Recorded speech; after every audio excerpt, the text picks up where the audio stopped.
యేసు నామము శక్తి నామము మహిమ నామము రోగులకు స్వస్థత ఇచ్చే నామము. రోగులకు స్వస్థత. నీ రోగం అంటే ఆలోచించుకో. యేసు నామము శక్తి నామము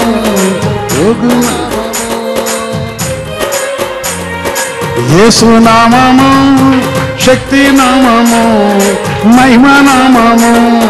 యేసు నామము శక్తి నామము మహిమ నామము రోగులకు స్వస్థత ఇచ్చే నామము. రోగులకు స్వస్థత ఇచ్చే నామము.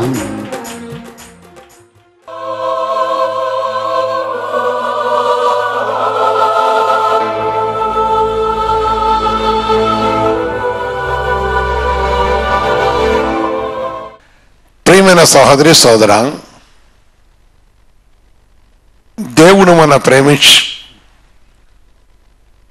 ఆయన పరిశుద్ధమైన సన్నిధిలో జ్ఞాపకం చేసుకొని ఈ మంచి సమయాన్ని దేవుడు మనకు ఇచ్చినవాడు. ఈ శ్రేష్టమైన సమయాన్ని దేవుడు మనకు అనుగ్రహించినవాడు.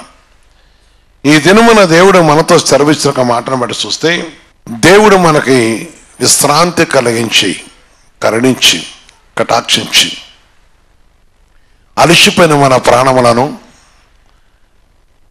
అలసలతో ఉన్న మన హృదయములను సమస్యలతో ఉన్న మన ప్రాణములను ఆయన కనికరంతో కటాక్షించుకున్న దేవుడే. ఆయన ప్రేమమయుడు, ఆయన కనికరం గలవాడ. ఆయన కృపల సన్నిధిలో మన కరుణిస్తూ తన సన్నిధి కాంతిని మన కలగజేసి తన పరిశుద్ధమైన నామను బట్టి మనం ఆదరించడానికి ఇష్టపడుతున్నవాడని దేవుని మాట చరుస్తుంది. కీర్తన గ్రంథము 116 7వ వచనం చూస్తే దేవుని వాక్యం చరుస్తుంది. ఆశతో ఆసక్తితో అలిసిపోయిన ప్రాణములతో దేవుడు ముచ్చరించడానికి వచ్చిన వాడు. హృదయమును తెప్పరిల్లు చేసుకోవటకు ఆశపడుతూ మాతో మాట్లాడే దేవుడు. ఆయన పరిశుద్ధ నామము ఈ మాట చదివిస్తున్నాడు. నా ప్రాణమా యెహోవా నీకు క్షేమము విస్తరింపజేసి ఉన్నాడు. మన ప్రాణమునకు క్షేమమున కలిగించేవాడు యేసయ్య. ఆమేన్. మన ప్రాణమునకు నెమ్మది కలిగించేవాడు యేసయ్య. మన ప్రాణమునకు ఆదరణ కలిగించేవాడు యేసయ్య. మన ప్రాణమునకు నెమ్మది కలగజేసేవాడు యేసయ్య. అందుకనే నా ప్రాణమా యెహోవా నీకు క్షేమము విస్తరింపజేసి ఉన్నాడు. కనుక ప్రభు యొక్క పరిశుద్ధమైన నామను బట్టి దేవుడు మనకు క్షేమాన్ని విస్తరింపజేసి తన కృపలో ఆయన కరుణించేవాడుగా తిరిగి విశ్రాంతిలో ప్రవేశించము. ఎక్కడ ప్రవేశించాలి? విశ్రాంతిలో ప్రవేశించమన్నాడు. విశ్రాంతి. దేవుడు మన ప్రాణమునకు కావలసిన నెమ్మదను సమాధానము శాంతిని కలుగజేసేవాడు. ఆయన కరుణించి కటాక్షించి ఆదరించేవాడని ప్రభు మాట తెలుస్తుంది. అందుకనే అక్కడ పరిశుద్ధ వాక్యం మనం చూస్తున్నప్పుడు 5వ వచనం కూడా మాట చెప్తాడు. యెహోవా దయాళుడు నీతిమంతుడు, మన దేవుడు వాత్సల్యత గలవాడు. ఆమేన్. ప్రేమ గలవాడు, ప్రేమ గలవాడు. నీ ప్రాణము సమస్య లేదని తెలుసు. మన హృదయమును చూస్తున్నవాడు, మన హృదయ బరువు చూస్తున్నవాడు. అంటే హృదయముల బరువు కృంగిపోతున్నవారు, అలసిపోతున్నవారు, దుఃఖంతో ఉన్నవారు, పేదవారు ఉన్నవారు, ప్రభుపై ఆధారపడి ఆయన కోసం ఎదురు చూస్తున్నవారు, ఆయన పరిశుద్ధమైన నామను బట్టి ఆయన కరుణించి కటాక్షించి తన కృపతో మనల్ని ఆదరించడానికి ఎదురు చూస్తున్న దేవుడా.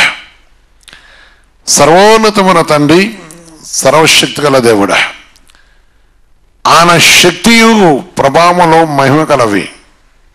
ఆయన నిన్ను ప్రేమించి నిన్ను కనికరించి ఆయన నిన్ను కరుణించి ఆయన కృపను జ్ఞాపం చేసుకొని సజీవమైన దేవుడిగా ఉన్న యేసయ్య నిన్ను ప్రేమించిన దేవుడా,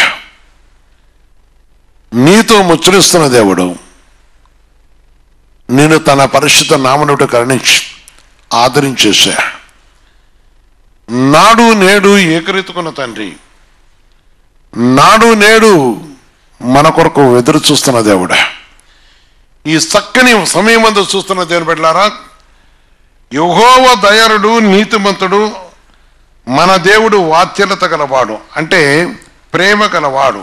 అందుకని ఏమన్నాడైనా, తిరిగి నీ విశ్రాంతిలో ప్రవేశింపుము, విశ్రాంతిని కలగజేసి నీ జీవితానికి కావాల్సిన సమాధానం అనుగ్రహించి నిన్ను కరుణిస్తూ కటాక్షిస్తూ నీ కుటుంబాన్ని వాదార్చడం కోసం,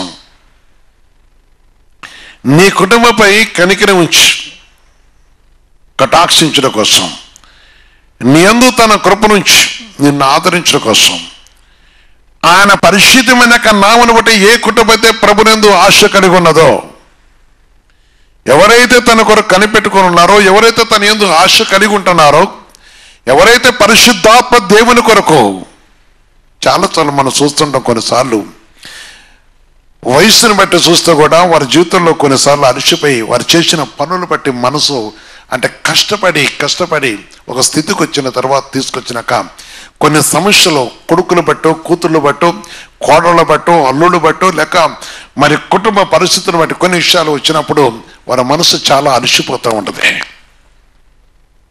కృంగిపోతుంటారు. కానీ దేవుడు అన్నాడు, ఆయన కృంగజేసేవాడు కాదు, ప్రేమ గలవాడ, నీ స్థితిని వెరిగి నిన్ను ఆశ్రయించిన వాడు, నీ పరిస్థితిని వెరిగి విశ్రాంతిలో ప్రవేశ అంటే నీకు నెమ్మది కలగజేసేవాడు. మ్యాన్,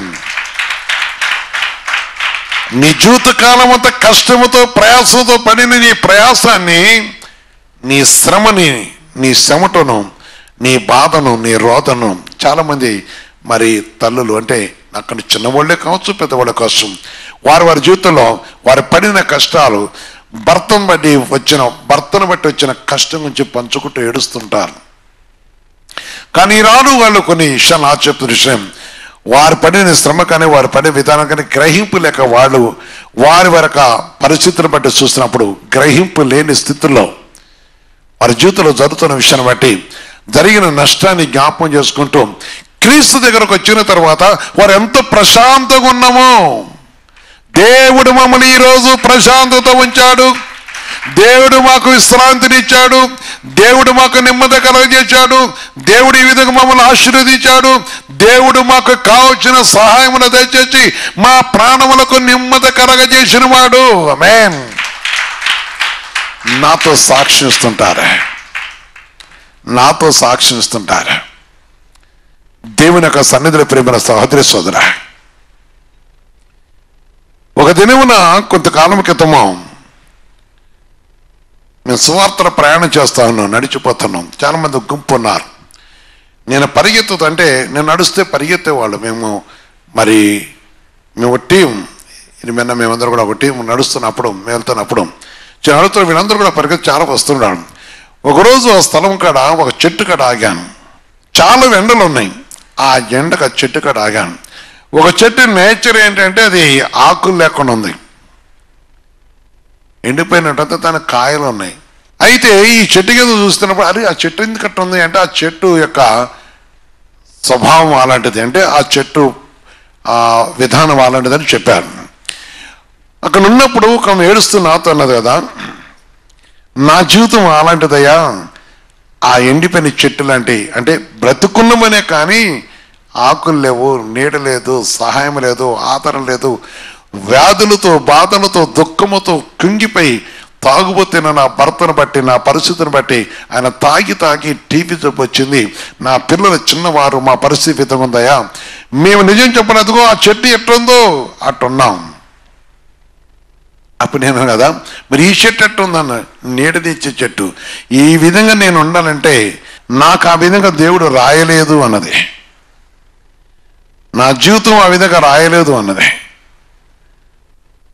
వారు కొందరు ఉన్నారు, మోసం చేసేవాళ్ళు, అబద్ధంలో ఆడేవారు, అంటే కొన్ని చెడ్డ వ్యాపారాలు చేసేవారు ఉన్నారు. ఆ విధంగా మాట్లాడుతూ ఉన్నది.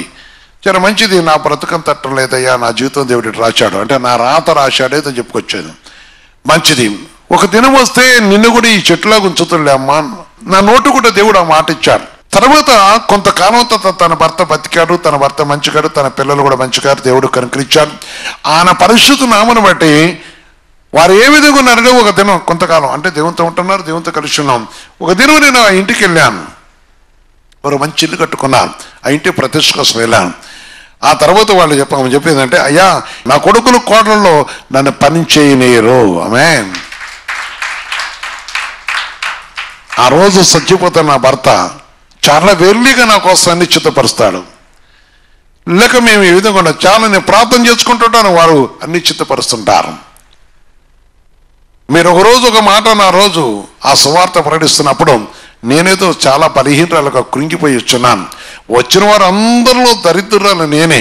కానీ అప్పుడు ఆ చెట్టు చూపించినప్పుడు, ఆ చెట్టు చూసినప్పుడు నా జీవితం ఆందోళన చెప్పినప్పుడు, మీరు కూడా ఈ చెట్టులాగా అవుతారమ్మా అని మీరు అన్నారయ్యా. తిరిగి నేను ఎప్పుడు సాక్ష్యం అనుకొని ఈరోజు నేను నా ఇంట్లో ఈ ప్రతిష్ట విషయాన్ని బట్టి సాక్షిస్తున్నాను. దేవుడు నన్ను కూడా ఒక ఖాతా పూత ఆదరణగా ఉండే చెట్టుగా నా కుటుంబాన్ని సిద్ధపరిచాడు, నాకంటే కృపించాడయ్యా అన్నది. యేసుకృష్ణ మహిమ కలుగాక.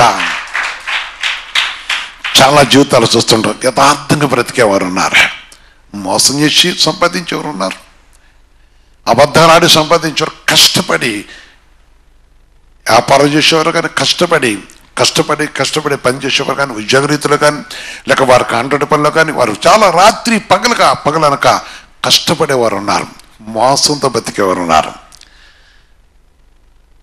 ఇందులో రెండు విషయాలు మనకు కనపడుతున్నాయి. సరే, ఎవరితో వాడుకుంటుంది కానీ పరిశుద్ధ పదవి. ఈరోజు దేవుడు మనతో చెప్తున్నమాట దేని వెళ్ళారు. అందుకని ఏమన్నా విశ్రాంతిలో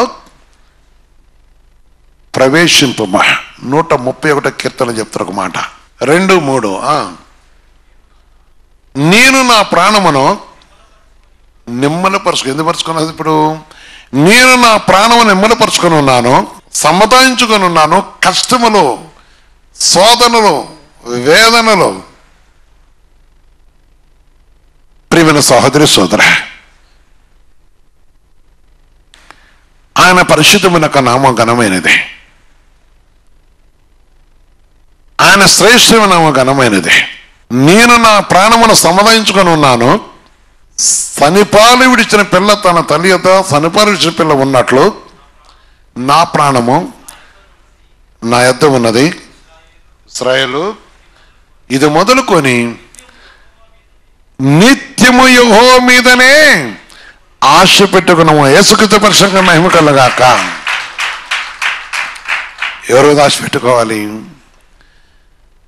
దొంగలు, అబద్ధికులు, దోసుకునేవారు కాదు.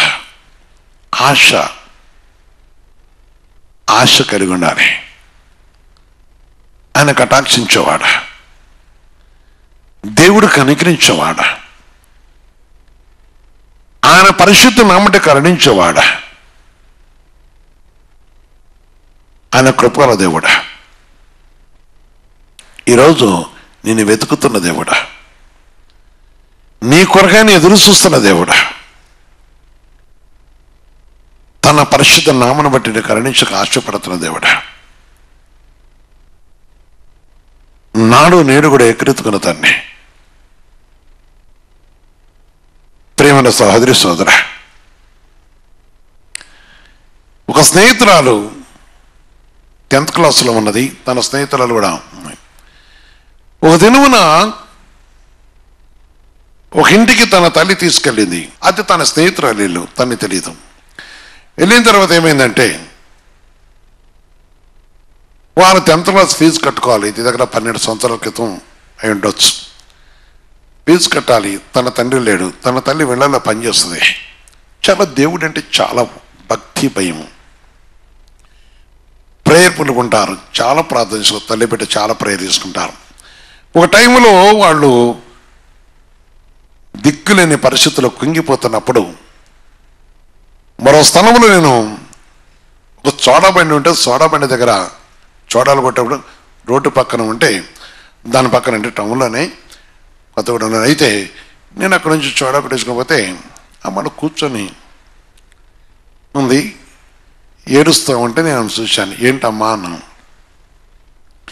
ఏం లేదా అంటే అప్పుడు చెప్పాను, అమ్మ ఏంటమ్మా పరిస్థితి అంటే తన విషయం గురించి కొన్ని విషయాలు చెప్పింది. మాట్లాడుతున్నప్పుడు ప్రార్థన చేసి నేను అన్నమ్మ ప్రభుని నమ్ముకున్నామ్మా నన్ను. ఏ దేవుడు ఏం చేయడయ్యా, దేవుడు చేసేది ఏముంటుంది అన్నది. ఏ దేవుడు ఏం చేయడం మాట, ఏం చేయడనే మాట నువ్వు అంటున్నావు, కానీ దేవుడు నాకైతే సహాయం చేశాడని నా సాక్ష్యం చెప్పాను. మా జీవితంలో జరిగిన కొన్ని విషయాలు చెప్పాను నేను. అంటే దానికి ఒక పరిస్థితి వచ్చినప్పుడు నిమ్మలపరుచుకొని అనే విషయం వస్తే సమాధానించుకొని, అంటే ఒక పరిస్థితిలో నేను అదే స్థితిలో ఉన్నాను. అప్పుడు నేను అంటే నా తల్లితో నేను ముచ్చరించిన విషయం అది. నేను చిన్న సాక్ష్యం చెప్పాను. ఆ సాక్ష్యం విన్న తర్వాత పరిశుద్ధ దేవుని కనుంటే సర్వోన్నతమైన దేవుడితో ఆమె వెంటనే తను అప్పగించుకున్నది. సరే అక్కడ చర్చకి వెళ్ళడం జరిగింది, వస్తుండేది మా దగ్గర. అంటే చాలామంది కూడా ప్రభు దగ్గర దేవుడు నడిపించాడు. సరే అయితే తనతో మాట్లాడిన తర్వాత ఒక టైంలో తన కూతురుని తీసుకొని ఎగ్జామ్ టైంలో అంటే తను పని వారికి కారం కొట్టాలి.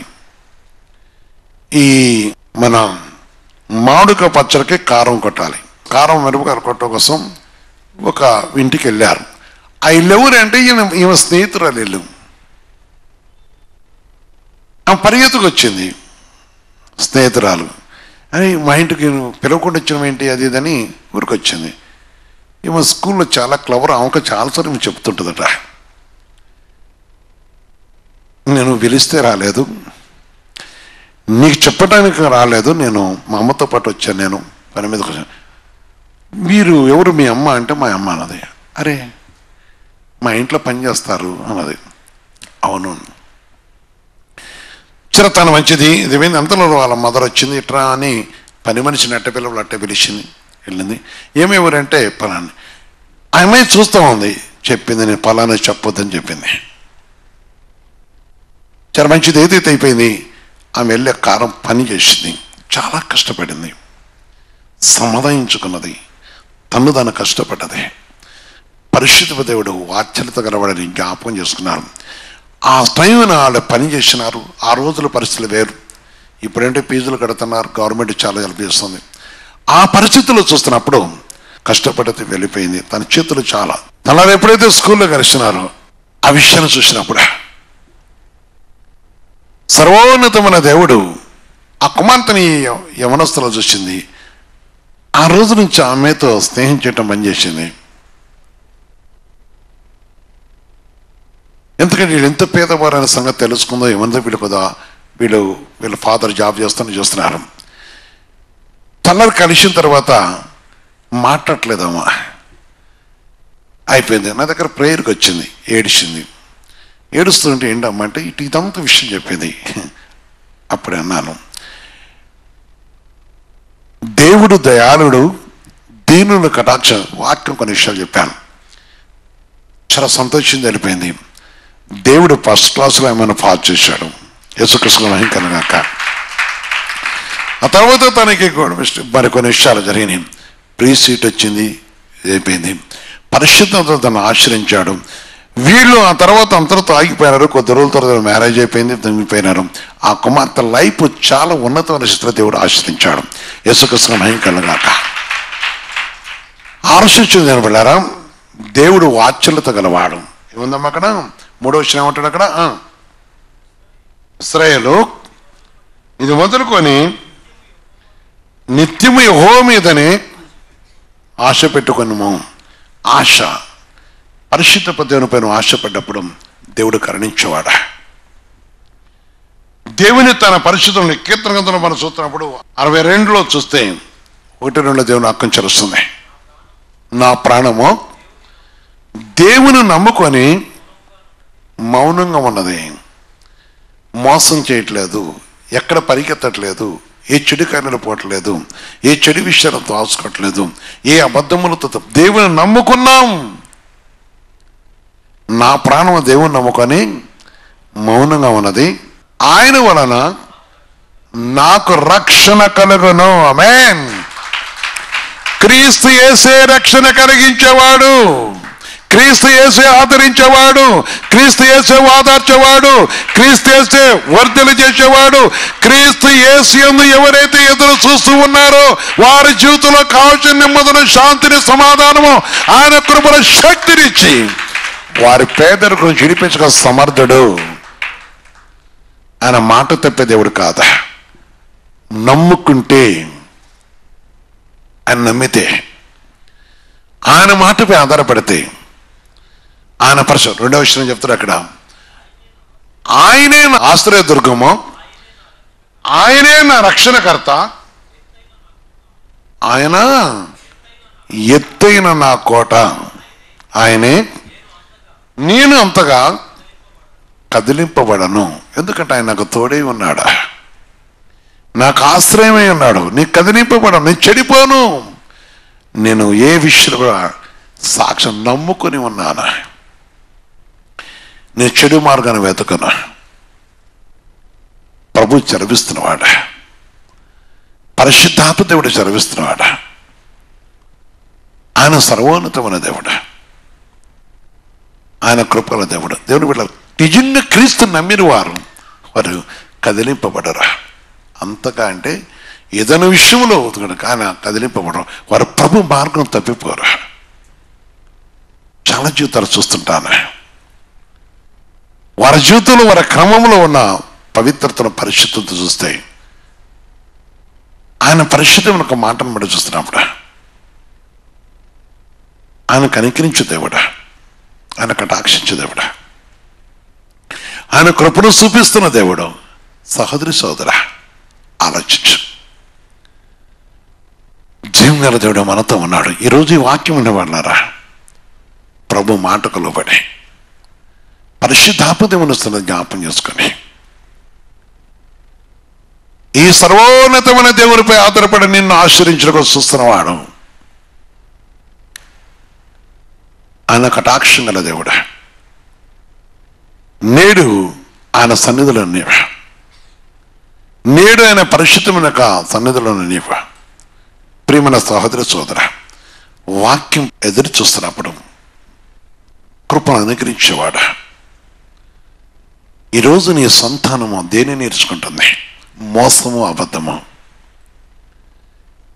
ప్రభుపై ఆధారపడలేదు, ప్రభు మాటకు ఆధారపడలేదు, పరిశుద్ధాత్మ దేవుని మాటపై ఆధారపడట్లేదు. కేవలం అబద్ధమును, మోసమును, అక్రమను నీ కుటుంబం నేర్చుకుంటుంది. స్వేచ్ఛ, మోసాన్ని స్వేచ్ఛ. కొన్ని కుటుంబాలు అందరూ అంటలేదు నేను, కొన్ని కూడా స్వేచ్ఛ. దేని స్వేచ్ఛ? లోక సముద్రం స్వేచ్ఛ. నిన్ను చూస్తున్న దేవుడు. సహోదరి సోదర, ఆలోచించు. దీవం గల దేవుని యొక్క అనమాట. అందుకని ఆయన నేను నమ్ముకొని ఉన్నాను, ఆయన కృప కొరకు కనిపెట్టుకుంటున్నానని భక్తులు అన్నాడు. అందుకని ఎవరైతే తను నమ్ముకొని ఉన్నారో, ఎవరైతే తన మాటపై ఆధారపడుతున్నారో, ఎవరైతే తన సన్నిధిని వెతుకుతున్నారో, ఎవరైతే తన చిత్తానికి లోబడుతున్నారో, యెషయా 46:3 చెప్తున్నాడు, యాకోబు ఇంటి వాళ్ళారా, ఇశ్రాయేలు ఇంటి వారిలో శేషించిన వాళ్ళారా, గర్భమున పుట్టి మొదలుకొని నా చేత భరింపబడిన వాళ్ళారా, తల్లి ఒడిలో కూర్చున్నది మొదలుకొని నేను సంక పెట్టుకున్న వారులారా, నా మాట ఆలకించుడి. కనుక అక్కడ అంటున్నాడు, ఎత్తుకునేవాడు ఆయన, ఆదరించేవాడు ఆయన, ఆశ్రయమైన వాడు ఆయన. ఈరోజు ఆలకించు. ఎత్తుకునే దేవుడా నిజంగా. అందుకే దేవుడు అన్నాడు మొట్టమొదటి మాట, అది ఆశకు పెట్టుకున్న వారిని విసర్జించేవాడు కాదా, ఆయన కొరకు కనిపెట్టుకున్న వారిని ఎట్టివేసేవాడు కాదా.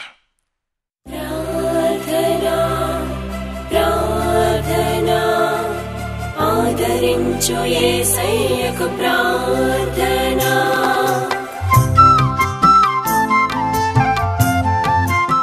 పరిశుద్ధ తండ్రి, సర్వోన్నతమైన దేవా, నీ పరిశుద్ధ పాదాల కొందలారా. మీ కృపయు ప్రేమ కనికరం బట్టి మీ కరుణా కటాక్షం ప్రేమించి ఎంతో అలసిపోయిన భారమైన శరీరంతో కష్టపడిన వారు ఉన్నారు. అదే విధంగా పొరుగుతండి మన ఆయుష్ను బట్టి సుఖపడి వారు ఉన్నారు. సరే, ఎవరైతే ఉన్నానో వారి వారి దేహంలో కొన్న బలహీనతలు తొలగించి, ఏ యవనస్తులైతే ప్రభు నీ కాడిని కింద ఉండి నీ విరోధం కొన్నారు వారంతా కూడా తెరవండి, సహాయం చేతండి. నన్ను మమ్మల్ని జ్ఞాపం చేసుకొని ప్రతి వారు ప్రభు నీ కాడి కింద నిశ్వరు సహాయం చేతండి. ముఖ్యం ప్రభు దినం ఇచ్చిన వాగ్దాన పరిశుద్ధ పదేవా, నీవు ప్రతి వారిని దీవించడానికి ఆశీర్వదించు. ఈ సరమైన ప్రతి కుటుంబ నెమ్మదిని శాంతిని ఆశీర్వాదం తెచ్చేసి నీ ఆనందం తెచ్చి కనికరించమని నీ కృపల సన్నిధి తెచ్చేస్తూ ఈ స్థలమైన పడుతున్న ప్రతి గ్రామానికి నీ సమాధానం ఇచ్చి కనికరించమని యేసుక్రీస్తునామమున ప్రార్థించి వేడుకొస్తున్నాను తండ్రి. ఆమేన్, ఆమేన్, ఆమేన్.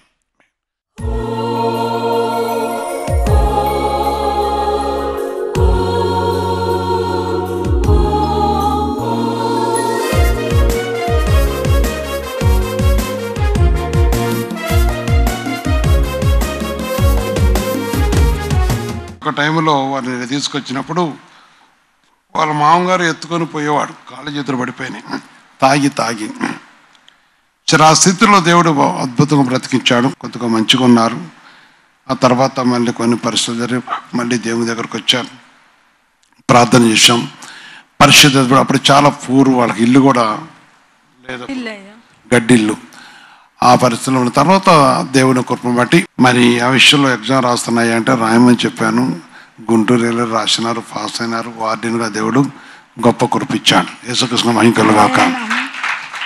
సూపర్వైజర్గా దాని బాటా కోసం ఫ్రెండ్స్తో హైదరాబాద్ పోయి వెళ్ళి పూర్తిగా ఇంకా తాగుబోతు అయిపోయినారు. అది ఎక్కడి వరకు తీసుకొచ్చిందంటే షుగర్ కూడా పెరిగిపోయింది. చివరి టైంలో ఇక్కడ తీసుకొచ్చారు. నేనే అన్నా, ఆ రోజు రాకపోతే ఆయన పని చనిపోయాడు, పూర్తిగా కోమలోకి వెళ్ళిపోయాడు. తీసుకొస్తే అప్పుడు నేను తీసుకొచ్చాను అమ్మా అంటే తీసుకొచ్చాను. అప్పుడు ప్రార్థన చేసినాక ఆ రాత్రి దేవుడు కొద్దిగా కార్యం చేసి నడిచిండు.